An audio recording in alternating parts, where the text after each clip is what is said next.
Welcome back to my channel. So ಎಲ್ಲರೂ ಹೇಗಿದ್ದೀರಾ? ನಾನು ಕೂಡ ಚೆನ್ನಾಗಿದ್ದೀನಿ, ನೀವೆಲ್ಲರೂ ಚೆನ್ನಾಗಿದ್ದೀರಾ ಅಂತ ಭಾವಿಸ್ತಾ ಇವತ್ತಿನ ಒಂದು ವಿಡಿಯೋ ಸ್ಟಾರ್ಟ್ ಮಾಡ್ತಾ ಇದ್ದೀನಿ. ಏನಪ್ಪ ಅಂದರೆ ನೋಡಿ, ನಾವು ಬೆಳಗ್ಗೆ ಮಾಡಿರೋದು ಸಂಜೆ ಕೂಡ ಯಾರೂ ತಿನ್ನೋದಿಲ್ಲ, ಸಂಜೆ ಮಾಡಿರೋದನ್ನು ಮತ್ತೆ ಬೆಳಗ್ಗೆ ಯಾರೂ ತಿನ್ನೋದಿಲ್ಲ. ಹಾಗೆ ಯಾವಾಗ ಬೇಕೋ ಆವಾಗ ಅಷ್ಟೇ ಬಿಸಿದೆ ಮಾಡ್ಕೊಂಡು ತಿಂತಾರೆ. ಸೊ ಹಾಗೆ ನಾವು ಏನಾದರೂ ಮಿಕ್ತು ಅಂದರೆ ಯಾರಿಗಾದ್ರೂ ದಾನ ಧರ್ಮ ಮಾಡಿ, ಯಾರಿಗಾದ್ರೂ ಊಟ ಇಲ್ಲ ಅಂದರೆ ಅವ್ರಿಗೆ ಕೊಡಿ, ಇಲ್ಲ ಅಂದರೆ ನಿಮ್ಮ ಮನೆಗಳಲ್ಲೇ ಈ ರೀತಿ ಒಂದು ಸಿಂಪಲ್ ರೆಸಿಪಿ ಮಾಡ್ಕೊಳ್ಳಿ. ಮನೇಲಿ ಎಲ್ಲರೂ ಇಷ್ಟಪಟ್ಟು ತಿಂತಾರೆ. ತಣ್ಣಗಿರೋ ಅನ್ನ ಯಾರು ತಿಂತಾರೆ? ಆದರೆ ಬಿಸಿ ಮಾಡಿ ಯಾರು ತಿನ್ನೋದಿಲ್ಲ. ಹಾಗಾಗಿ ಮಿಕ್ಕಿದ್ರೆ ಅನ್ನ ನಾವು ಈ ರೀತಿ ಮಾಡ್ಕೊಳ್ಳೋಣ.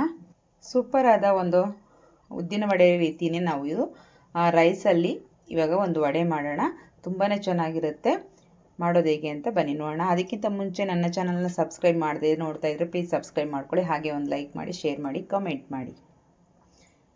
ನಾನಿಲ್ಲಿ 1 ಕಪ್ಪಷ್ಟು ರೈಸ್ ತೊಗೊಂಡಿದ್ದೀನಿ. ಇದನ್ನು ಮಿಕ್ಸಿಗೆ ಹಾಕ್ಕೊಳ್ಳೋಣ. ಪ್ರತಿಯೊಂದು ಆಗಳಿಗೂ ಒಂದು ಬೆಲೆ ಇರುತ್ತೆ. ನಮಗೆ ಹಶ್ವಾದಾಗ ಅಷ್ಟೇ ಗೊತ್ತಾಗೋದು, ನಮಗೆ ಅನ್ನದ ಬೆಲೆ ಗೊತ್ತಾಗೋದು. ಸಮ್ ಟೈಮು ಹಶ್ವಾದಾಗ ಅನ್ನಕ್ಕೆ ದುಡ್ಡಿಲ್ಲ ಅಂದರು, ಮನೇಲೇನು ಇಲ್ಲ ಅಂದರು, ಯಾರು ಮಾಡಾಕೋರಿಲ್ಲ ಅಂದ್ರೂ ಅದ್ರ ಬೆಲೆ ಗೊತ್ತಾಗುತ್ತೆ. ಸೊ ಒಂದೊಂದು ಅಗಳು ಕೂಡ ವೇಸ್ಟ್ ಮಾಡ್ಕೋಬೇಡಿ. ಯಾರಿಗಾದ್ರೂ ಕೊಡಿ, ಇಲ್ಲ ಅಂದರೆ ಮನೆಯಲ್ಲಿ ಯಾವುದಾದ್ರು ಪ್ರಾಣಿಗಳಿದ್ರು ಅದಕ್ಕೂ ಹಾಕಿ, ಇಲ್ಲ ಅಂದರೆ ನೀವು ಮನೇಲಿ ಆರಾಮಾಗಿ ಈಸಿಯಾಗಿ ಒಂದೊತ್ತಿಗೆ ಏನಾದರೂ ಒಂದು ರೆಸಿಪಿ ಮಾಡ್ಕೋಬೋದು. ಅಂದರೆ ಈ ರೀತಿ ಅನ್ನದಲ್ಲೇ ಒಂದು ರೆಸಿಪಿ ಮಾಡ್ಕೋಬೋದು. ನಾನು ಇಲ್ಲಿ ಒಂದು ಸ್ವಲ್ಪ ಕಾಳುಮೆಣಸು ತೊಗೊಂಡಿದ್ದೀನಿ ನೋಡಿ, ಇದನ್ನು ಹಾಕ್ಕೊಳ್ಳೋಣ. ಸೊ ಇದು ಮಿಕ್ಸಿ ಜೊತೆಯಲ್ಲೇ ಸ್ವಲ್ಪ ಹಾಕ್ಕೊಳ್ಳೋದ್ರಿಂದ ನಮಗೆ ಸ್ವಲ್ಪ ಚೆನ್ನಾಗಿರುತ್ತೆ. ಹಾಗೆ ಇವಾಗ ರೈಸನ್ನು ಇದಕ್ಕೆ ಸೇರಿಸ್ಕೊಳ್ಳೋಣ. ಆಫ್ ಆ್ಯಂಡ್ ಆನ್ ಅಂತರ ಮಾಡಿಕೊಂಡು ಮಿಕ್ಸಿಯಲ್ಲಿ ಇದನ್ನು ಸ್ವಲ್ಪ ರುಬ್ಕೋಬೇಕಾಗತ್ತೆ. ನಾನು ರುಬ್ಕೊಂಡು ಬಂದು ನಿಮಗೆ ತೋರಿಸ್ತೇನೆ. ಈಗ ನೋಡಿ, ನಾನು ಈ ರೀತಿ ಮಿಕ್ಸಿ ಮಾಡ್ಕೊಂಡಿದ್ದೀನಿ. ನನಗೆ ಈ ರೀತಿ ನೀಟಾಗಿ ಮಿಕ್ಸಿ ಆಗಿರುತ್ತೆ, ತುಂಬ ನೈಸಾಗೇನಿರಲ್ಲ, ಈ ರೀತಿ ರವೆ ಥರ ಇರುತ್ತೆ. ಇವಾಗ ಇದಕ್ಕೆ ನಾನು 2 ಆನಿಯನ್ಸ್ ಕಟ್ ಮಾಡಿ ಇಟ್ಕೊಂಡಿದ್ದೀನಿ, ಅದನ್ನು ಸೇರಿಸ್ಕೊತಾ ಇದ್ದೀನಿ.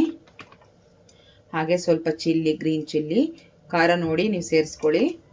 ಹಾಗೆ ಕೊತ್ತಂಬರಿ ಸೊಪ್ಪು. ಈಗ ಇದಕ್ಕೆ ಸಾಲ್ಟ್ ಸೇರಿಸ್ಕೊಳ್ಳೋಣ. ಈಗ ಇದಕ್ಕೆ 1-2 ಟೇಬಲ್ ಸ್ಪೂನು ಬಿಳಿ ಎಳ್ಳನ್ನು ಸೇರಿಸ್ತಾ ಇದ್ದೀನಿ. ತುಂಬ ರುಚಿಯಾಗಿರುತ್ತೆ, ಮಕ್ಳಿಗೂ ದೊಡ್ಡವ್ರಿಗೆಲ್ಲರಿಗೂ ಇಷ್ಟ ಆಗುತ್ತೆ.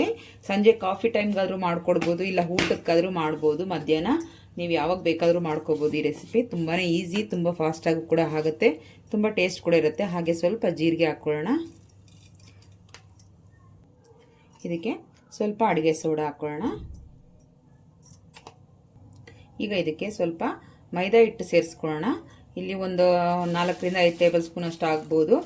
ಇವಾಗ ಫಸ್ಟ್ ಮಿಕ್ಸ್ ಮಾಡ್ಕೊಂಡು ನೋಡೋಣ, ನಂತರ ನಾವು ಎಷ್ಟು ಬೇಕೋ ಅಷ್ಟು ನೋಡಿ ಸೇರಿಸ್ಕೊಳ್ಳೋಣ. ನಾನು ಇಲ್ಲೊಂದು 3 ಟೇಬಲ್ ಸ್ಪೂನ್ ಅಷ್ಟು ಹಾಕ್ಕೊಂಡಿದ್ದೀನಿ. ಫಸ್ಟ್ ಮಿಕ್ಸ್ ಮಾಡಿಕೊಂಡು ಆಮೇಲೆ ಅಡ್ಜಸ್ಟ್ಮೆಂಟ್ ಮಾಡಿ ನೋಡೋಣ. ಈಗ ನೀಟಾಗಿ ಎಲ್ಲ ಹೊಂದ್ಕೊಳ್ಳೋ ರೀತಿ ಚೆನ್ನಾಗಿ ಮಿಕ್ಸ್ ಮಾಡ್ಕೊಳ್ಳಿ. ನಮಗೆ ಉಂಡೆ ಕಟ್ಟೋ ರೀತಿ ನೀಟಾಗಿ ಬರಬೇಕು, ಅಲ್ಲಿವರೆಗೂ ಚೆನ್ನಾಗಿ ಮಿಕ್ಸ್ ಮಾಡ್ಕೊಳ್ಳೋಣ.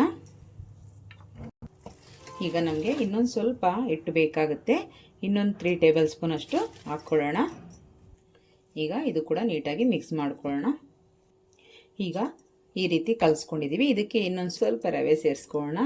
ಆವಾಗ ನಮಗೆ ಆಯಿಲ್ ಕೂಡ ಜಾಸ್ತಿ ಎಳೆಯೋದಿಲ್ಲ, ಹಾಗೆ ಗರಿಯಾಗಿರುತ್ತೆ ಅನ್ನೋ ಕಾರಣಕ್ಕೆ ಸ್ವಲ್ಪ ಒಂದು 2 ಟೇಬಲ್ ಸ್ಪೂನ್ ಅಷ್ಟು ಸಾಕಾಗುತ್ತೆ. ಈಗ ನಾನು 2 ಟೇಬಲ್ ಸ್ಪೂನ್ ಅಷ್ಟು ರವೆ ಸೇರಿಸ್ತಾ ಇದ್ದೀನಿ. ಚಿರೋಟಿ ರವೆ ಇರುತ್ತಲ್ಲ, ಅದನ್ನು ಸೇರಿಸ್ಕೊಳ್ಳಿ, ತುಂಬ ಚೆನ್ನಾಗಿ ಬರುತ್ತೆ. ಸ್ವಲ್ಪ ಗರಿಯಾಗೂ ಇರುತ್ತೆ, ಹಾಗೆ ನಮಗೆ ಎಣ್ಣೆ ಕೂಡ ಚೆನ್ನಾಗಿ ಇರೋದಿಲ್ಲ ಅಷ್ಟೊಂದು. ಹಾಗಾಗಿ ಇದನ್ನು ಹಾಕ್ಕೊಳ್ಳೋದ್ರಿಂದ ತುಂಬಾ ಒಳ್ಳೆಯದು. ಇವಾಗ ಮಿಕ್ಸ್ ಮಾಡ್ಕೊಳ್ಳೋಣ ಒಂದ್ಸರಿ. ಈಗ ಸ್ಟವ್ನ ಆನ್ ಮಾಡಿಕೊಂಡು ಒಂದು ಬಾಣಲೆ ಇಟ್ಕೊಳ್ಳೋಣ. ಆಯಿಲ್ ಹಾಕ್ಕೊಳ್ಳೋಣ ಇದಕ್ಕೆ. ಈಗ ಬಿಸಿ ಆಗಿದೆ, ಈಗ ಆಯಿಲ್ನ ಸೇರಿಸ್ಕೊಳ್ಳೋಣ.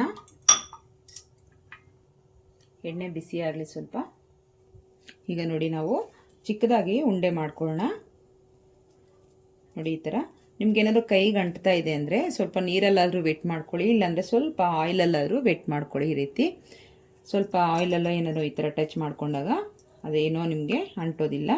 ಈ ರೀತಿ ನಾವು ಒಂದು ರೌಂಡಾಗಿ ಕೈಯಲ್ಲೇ ಮಾಡಿಬಿಟ್ಟು ಈ ರೀತಿ ಹೋಲ್ನ ಮಾಡಿಕೊಂಡ್ರೆ ಸಾಕಾಗುತ್ತೆ. ನೋಡಿ ಈ ರೀತಿ. ಈಗ ಆಯಿಲ್ ಬಿಸಿಯಾಗಿದೆಯಾ ಇಲ್ಲ ನೋಡೋಣ. ನೋಡಿ, ಆಯಿಲ್ ಸ್ವಲ್ಪ ಬಿಸಿ ಆಗಿದೆ. ಇವಾಗ ಒಂದೊಂದೇ ನಾವು ಹಾಕ್ಕೊಳ್ಳೋಣ. ನೋಡಿ ಈ ರೀತಿ ನೀಟಾಗಿ ಮಾಡಿಟ್ಕೊಂಡು ಒಂದೇ ಸರಿ ಈ ರೀತಿ ಹಾಕ್ಕೋಬೇಕು.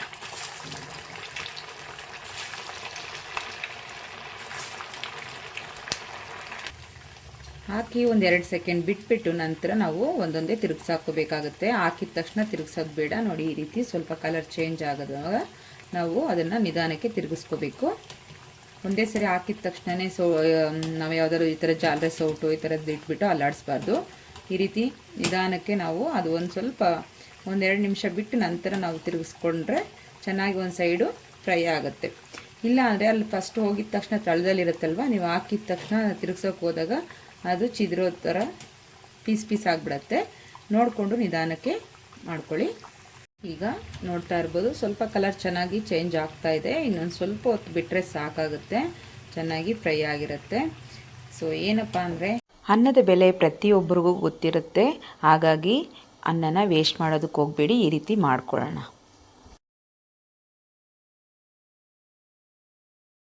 ವೇಸ್ಟನ್ನು ಮಾಡಬೇಡಿ ಅಂತ. 1 ಕಪ್ ಅನ್ನ ಇದ್ದರೂ ಕೂಡ ಅದು ವೇಸ್ಟ್ ಮಾಡಬೇಡಿ. ಅದರಲ್ಲಿ ಈ ಥರ ಒಂದು ಸೂಪರ್ ಆಗಿರೋ ರೆಸಿಪಿ ಮಾಡ್ಕೋಬೋದು. ಟೇಸ್ಟಿಯಾಗಿರುತ್ತೆ, ಹಾಗೆ ಬೇಗನೂ ಆಗುತ್ತೆ. ಮಕ್ಳಿಗಂತೂ ಇದನ್ನು ಮಾಡಿಕೊಟ್ರೆ ತುಂಬ ಇಷ್ಟಪಟ್ಟು ತಿಂತಾರೆ. ಈಗ ನೋಡಿ ರೆಡಿಯಾಗಿದೆ. ನಾವು ಇವಾಗ ತೆಕ್ಕೊಳ್ಳೋಣ. ನೋಡಿ ಒಳ್ಳೆ ಘಮ ಬರ್ತಿದೆ, ಹಾಗೆ ಒಳ್ಳೆ ಟೇಸ್ಟ್ ಕೂಡ ಇರುತ್ತೆ.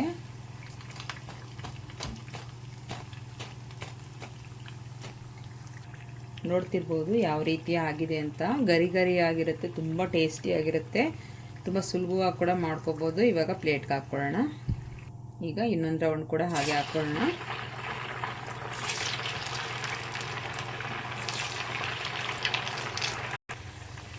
ಈ 2ನೇ ರೌಂಡ್ ಕೂಡ ಹಾಕ್ಕೊಂಡಿದ್ದೀನಿ. ತುಂಬ ಚೆನ್ನಾಗಿ ಯಾವುದೇ ರೀತಿ ಇದು ಚಿದ್ರ ಆಗೋದಿಲ್ಲ, ಅಷ್ಟು ಚೆನ್ನಾಗಿ ಹಂಗೆ ಇರುತ್ತೆ, ಅಷ್ಟು ಚೆನ್ನಾಗಿ ಆಗುತ್ತೆ ರೌಂಡಾಗಿ ನೀಟಾಗಿ. ನೀವು ಹಾಗೆ ಬೇಕಾದ್ರೆ ವಡೆ ಥರನೂ ಮಾಡ್ಕೋಬೋದು, ಇಲ್ಲಾಂದರೆ ಪಕೋಡ ಥರ ಕೂಡ ಮಾಡ್ಕೋಬೋದು. ಯಾವ ಥರ ಶೇಪಲ್ಲಾದರೂ ಮಾಡ್ಕೋಬೋದು.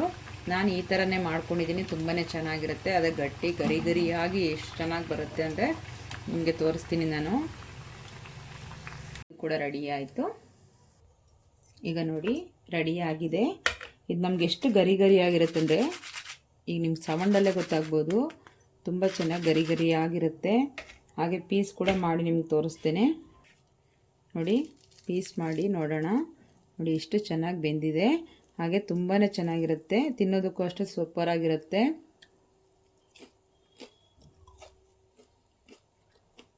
ತಿಂತಾಯಿದ್ರೆ ತಿಂತಾನೆ ಇರಬೇಕು ಅನಿಸುತ್ತೆ, ಅಷ್ಟು ಟೇಸ್ಟಿಯಾಗಿರುತ್ತೆ. ಈಗ ನೋಡಿ ಮಕ್ಳಿಗೆ ಕೊಡೋದಾದರೆ ಈ ರೀತಿ ಸ್ವಲ್ಪ ಸಾಸನ್ನು ಹಾಕ್ಕೊಂಡು ಟೊಮೆಟೊ ಕೆಚಪ್ ಈ ಥರ ಏನಾದರೂ ಹಾಕಿಬಿಟ್ಟು ನೀವು ಕೊಡೋದ್ರಿಂದನೂ ಮಕ್ಕಳು ತುಂಬಾ ಇಷ್ಟಪಟ್ಟು ತಿಂತಾರೆ. ಹಾಗೆ ನಮಗೂ ಕೂಡ ತುಂಬ ಇಷ್ಟ ಆಗುತ್ತೆ ಅದನ್ನು ಅದ್ರ ಜೊತೆ ತಿನ್ನೋದ್ರಿಂದ. ಹಾಗೆ ನಾವು ಹಾಗೆ ಊಟಕ್ಕೆ ರಸಮ್ಗೆ ಯಾವುದಾದ್ರೂ ಊಟದ ಜೊತೆಗಾದರೂ ಸೂಪರಾಗಿರುತ್ತೆ, ಇಲ್ಲ ಕಾಫಿ ಟೈಮಲ್ಲಾದರೂ ಅಷ್ಟೇ ಸೂಪರಾಗಿರುತ್ತೆ, ಟೇಸ್ಟಿಯಾಗಿರುತ್ತೆ. ಮಿಸ್ ಮಾಡದೆ ಟ್ರೈ ಮಾಡ್ಕೊಳ್ಳಿ. ಸೊ ಈ ವಿಡಿಯೋ ನಿಮಗೆಲ್ಲರಿಗೂ ಇಷ್ಟ ಆಗಿದೆ ಅನ್ಕೊತೀನಿ. Thank you for watching. ಮತ್ತೆ ಸಿಗೋಣ ನೆಕ್ಸ್ಟ್ ವಿಡಿಯೋದಲ್ಲಿ. ಅಲ್ಲಿವರೆಗೂ ಟೇಕ್ ಕೇರ್, ಬಾಯ್ ಬಾಯ್.